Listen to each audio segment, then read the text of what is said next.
ஆனால் ஒரு ஷார்ட்டாக ஒரு கிட்னியை வந்து எப்படி ஹெல்த்தியாக மெயின்டைன்? பெஸ்ட் என்னன்னு கேட்டாக்கா, தேவையில்லாததை நம்ம சாப்பிடாம விட்டோம்னாலே கிட்னிக்கு ஹெல்திங்க. இப்போ நம்ம ஊர்ல மெயினா பார்த்தீங்கன்னா, ஒரு வேளை எக்ஸ்ட்ரா பண்ணோம்னாலே கை கால் குடையுதுன்னு சொல்லிட்டு ஃபார்மசியில போய் மருந்து வாங்கி சாப்பிட்றோம்.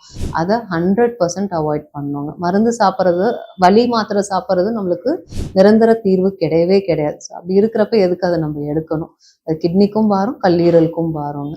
அடுத்தது நம்ம சாப்பாட்டுல வந்துட்டு ப்ராசஸ்டு ஃபுட்ஸ் அதை அவாய்ட் பண்ணணும். ஏன்னா ப்ராசஸ் ஃபுட்ஸில் எக்ஸஸ் சால்ட் போடுறாங்க. அதே மாதிரி வீட்டில் சமைக்கிறப்பையும் வந்துட்டு இந்த புளிக்குழம்பு இதெல்லாம் வைக்கிறப்ப நம்ம எக்ஸஸாக தான் சால்ட் போடுற மாதிரி இருக்கும் டேஸ்ட்டுக்கு. ஸோ இந்த மாதிரி சால்ட் யூஸ் பண்ணுற ஐட்டமும் கம்மி பண்ணிக்கணுங்க. அதே மாதிரி நம்ம ஊர் சைடு, இப்போ இந்த சைடு நம்ம நோட்டீஸ் பண்ணுறப்ப எல்லாரும் டெய்லி வடை சாப்பிட்றது ஒரு ஹேபிட்டாக வச்சுருக்காங்க. இந்த மாதிரி ஆயிலில் டீப் ஃப்ரைட் ஐட்டம்ஸ் இதெல்லாமே மேக்ஸிமம் ரெஸ்ட்ரிக்ட் பண்ணிக்கணுங்க. முடிஞ்ச அளவுக்கு ஹெல்த்தியாக பாயில்டு வெஜிடபிள்ஸ் இல்லை வேக வச்ச பொரியல் மாதிரி இருக்கிற காய்கறிகள் 2 காய்கறிகள் கண்டிப்பாக சாப்பிடணும். ஃப்ரூட்ஸ் கம்பல்சரி 2 ஃப்ரூட்ஸ் எடுத்துக்கோங்க. தண்ணி மெயினாக தண்ணி 2 லிட்டர்ஸ்க்கு மேலே குடிக்கணும். Okay, okay, super.